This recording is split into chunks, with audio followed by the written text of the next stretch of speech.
Before we look at the Home tab, let us also go to File and see what all we have here. You can create a new workbook. You have a lot of different templates that are available. You can click on more templates, and as you can see, there are different templates for different purposes. A weekly chore schedule, household monthly budget, invoices, employee absence, daily work, loan calculator, project planners, and so on and so forth. There are hundreds of these available, and you can simply search for these online templates. For example, if I want to search for a project schedule, I can simply type project and it gives me a monthly budget, a project planner, agile, project timeline, and so on and so forth. Let's just select one. I'm going to select, let's say, the agile Gantt chart. Click on create. And as you can see, it explains how the template works, what it does, and the entire template has been constructed for you with the right formulas, formatting, navigation. Everything has been put for you, and of course, all of this is completely editable. Let's come back to file. You can see the recent files on which you have worked. If you want to use a file regularly, you can even pin it by clicking on this pin button. This will pin the item to the list so that the TOC file in this example will always appear at the top of my list. You can open any existing file. You can open it from your local system, or you can open it from SharePoint or from OneDrive. If other people have shared the files with you, you can see them here as well. In info, you can see some data about the file, things like the modification date, created date. You can also see advanced properties that gives you even more details like this. This is important when you're working at an enterprise level because you want to make sure that all the relevant details have been put inside.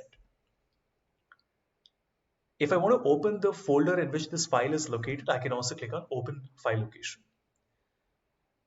We can put a password on our Excel file. So we can encrypt it with a password. And of course, there are different types of protection available, but this is the one that you would be using most often. If you want to share the file with somebody who's working on an older version of Excel, you can inspect the document and check the compatibility to see if there is anything which might create a problem for other people. You can see the version history.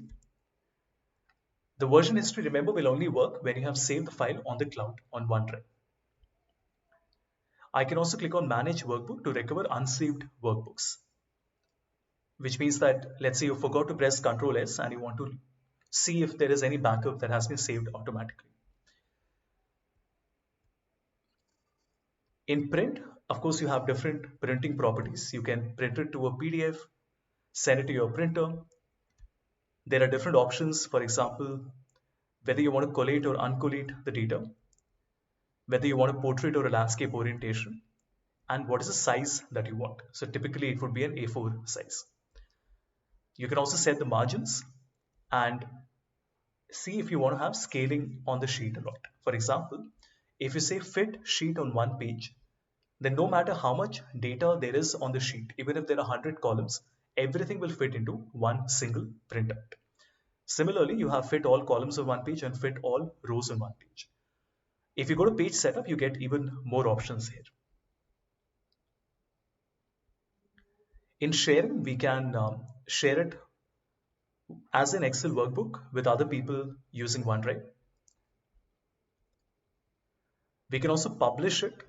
Now, some of you might not see this option. It is slowly getting rolled out to all the people in the world, but right now, only a few systems have the publish to Power BI option.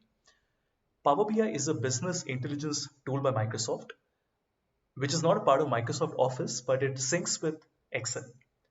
So those of you who do work on Power BI, it's very handy to know that you can actually publish the workbook directly to Power BI. In account, you can see different details. So for example, I'm working on a business account, Microsoft 365 apps. You can also check for an update. Even though it updates automatically, it's a good idea to check for updates.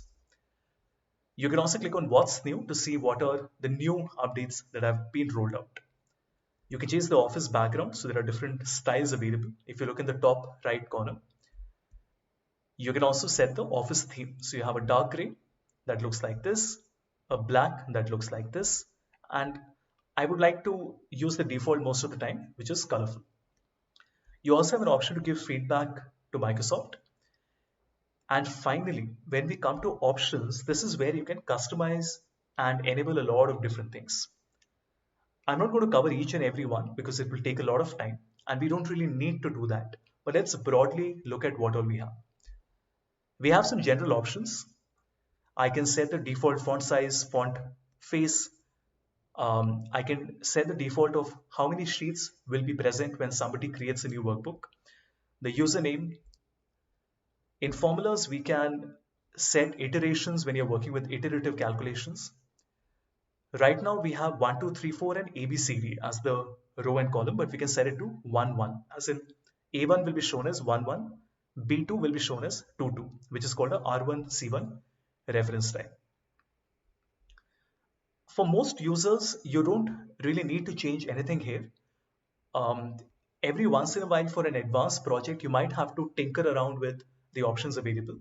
But in my 15 years of experience, there seldom has been a need for me to change it too often. So you can basically leave it to default and that will do the job for you.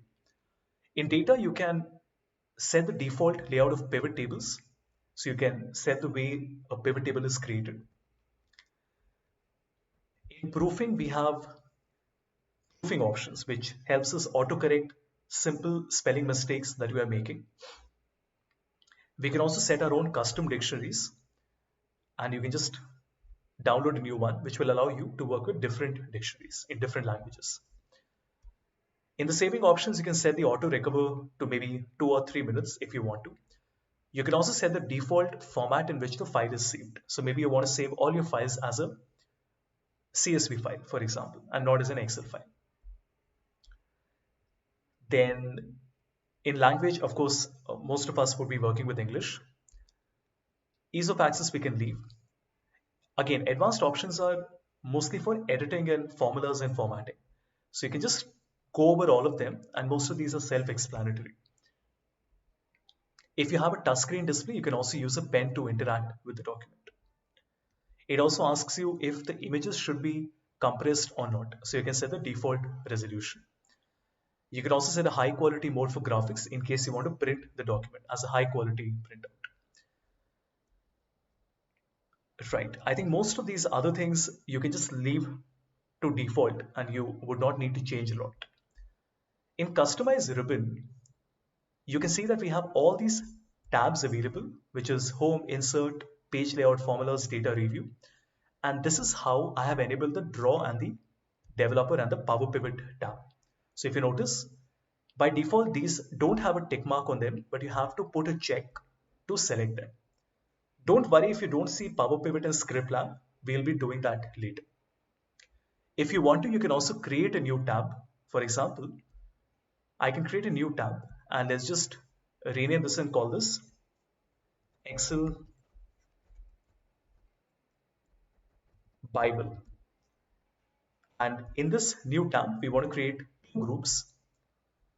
We can call the first group as group 1 and let's just put an icon here.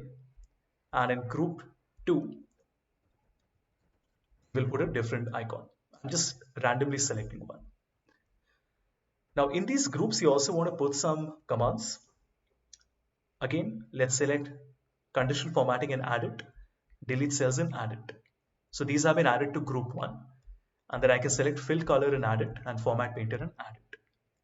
What is going to happen now is that if you notice there is a new tab that has been created called Excel Bible, which will now only contain the commands that you want. So while it does take a little bit of time to set it up, this is definitely worth the effort. Considering the fact that there are hundreds of different buttons and commands available on Excel, it's a good idea to make a new tab which only contains the things that you require on a daily basis. Let's go back to options. You don't have to delete it. If you just want to disable it for the moment, you can just disable it. If you want to share this with somebody else, you can simply export the customization and send somebody the file. Similarly, you can also import it if somebody sends it to you. For now, I don't need it because you have understood. So I'm going to delete this. So we can just click on remove.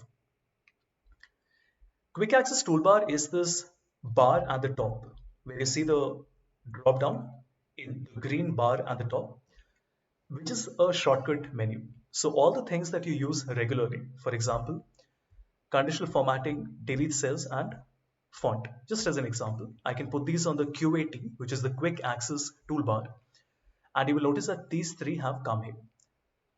This basically acts like a shortcut, which means that whichever tab you're working on, at any point, if you want to change the font face, you can simply click here and change the font face. Helps you save a lot of time. If you want to remove them, you can simply right click and remove, or you can even go to file options, quick access toolbar, and then select these and remove them from here. Let's come to add-ins. Add-ins are basically additional tools that are available on Excel. Some of them have been made by Microsoft themselves, some of them are made by other companies. And like you saw, Havisham Consulting is an add-in that I have created by myself. So it's not a Microsoft add-in. Power Pivot is an add-in. That means that it is inbuilt within Excel, but you have to enable it. How do you do that? In Manage, you select COM add-ins, which is Component Object Model. And when you click on Go, you notice that Power Pivot is enabled here. You simply have to put a check, and the moment you do that, Power Pivot will appear as a tab on your ribbon. This entire thing is called the ribbon. Let's see if I've left something out. Trust Center is essentially used when you're working with Visual Basic. So when you're working with programming, you might need to come here and make some modifications. But for 99 out of 100 users, this is not something that you would need to modify. In fact, I would recommend that you don't change anything and let it be as per the default settings. That's a better way of doing it. Great. So we have gone through the file and seen all the different options that are available. And then in the next lecture, we will start with the Home tab.